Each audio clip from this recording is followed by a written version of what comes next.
it's Maya, welcome back to Resident Drinker. Today it's all about Bloody Marys and how to make them. Bloody Marys. I think of Sundays, I think of brunch, I think hanging out with friends. It's an easy drink to make to share, so it's perfect for that sort of thing. Not something I'm going to be ordering when I'm on a night out up in the club, but it certainly has a perfect place for that sort of sharing weekend get together. So when I was sent some things from Funkin, which I'll link below, they sent me this, which is their Funkin cocktail spicer. So you add this to the tomato juice and the vodka, and it's meant to give you a perfect Bloody Mary every time, which I think anything that makes it easier to make drinks at home, especially if you've got people around, I'm all for. So I was really wanted to try this out. So today I'm going to make some Bloody Marys using this, and we'll see how they come out.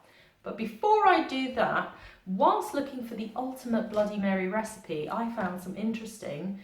I use the word interesting loosely here, more just like some fun facts about the Bloody Mary, which I thought I would share with you because some of them actually surprised me. Bloody Marys actually originated in France. Now that, I have to say, was a little bit mind blown because I've not spent a lot of time thinking about it, but when I have, I've just assumed that it was a British drink, I have to say. But actually, no, it came from France. Now this, I was really surprised at. It actually started life in Harry's New York bar in Paris. So that was quite a surprise, I have to say, to me. So hopefully you could store that tidbit away for a pub quiz, because I'm sure it'll come up one day and you'll thank me. The other interesting fact, it was originally called Bucket of Blood. Now that I can see was not a catchy name, and I can tell, you can kind of guess why it didn't really catch on today. But the Bucket of Blood apparently refers to a Chicago night spot, which was very popular at the time, and it was named after that. The other thing that I found out was that it wasn't called the Bloody Mary in print until 1946. That's the first date that they can find it in print called the Bloody Mary. And the Bloody Mary part, there's a lot of discussion as to who this Mary is, whether it was Queen Mary, or there was a vaudeville, I don't know what she did on vaudeville, but she was on vaudeville, called Mary Hegarty.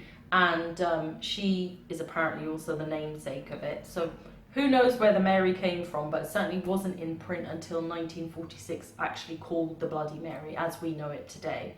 The other interesting thing is if you add different alcohol to it, it changes its name. Now I've already made one called a Bloody Maria, which contains tequila. I'll link the video below so you can have a look at that if you want to. And if you add gin, it's called a Ruddy Mary, or a Red Snapper. If you add absinthe, yes, you can use absinthe and you will be absolutely fine. I'm going to come on to absinthe soon. You will find that it's called a Bloody Fairy. So I am going to make a traditional Bloody Mary using vodka, and we're going to try out the Funkin Spicer and see how it comes out. Crazy,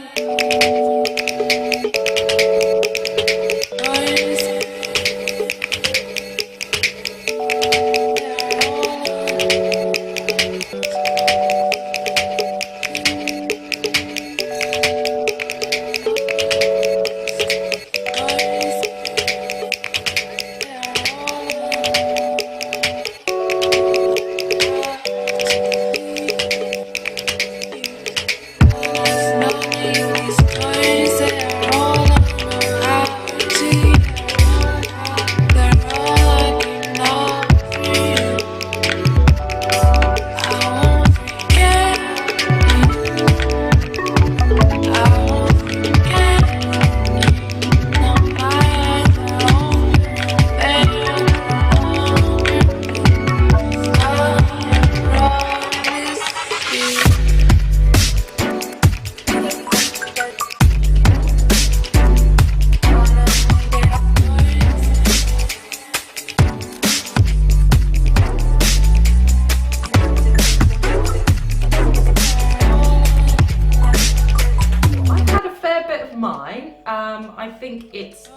nice combination in the spicer. It's not artificial, it's got really nice natural flavours. Not as hot as I would like it, I have to say. I think they've got 3 sort of levels, and funking hot was what I did. But for me it wasn't that hot, so I actually added another 3 teaspoons of it just to get it to where I wanted to get it to. Again, that's what I like about these sorts of things, is you can add as much or as little as you like just to make it perfect for you, which is what it's all about. Good product when you're making lots of drinks quickly and you don't want to fluff around with, you know, getting everything out each time you've got to make a batch of drinks. So for me, it's a thumbs up. I think it's got a lovely flavour. Actually lightens up the tomato juice a bit, which is always, I think, a nice thing with Bloody Marys, that it's quite fresh. So hopefully you've enjoyed that. I'd love to know your favourite Bloody Mary recipe. So please subscribe, comment below, and I'll see you soon. Cheers! Which was found to have medicinal properties back in 1630. So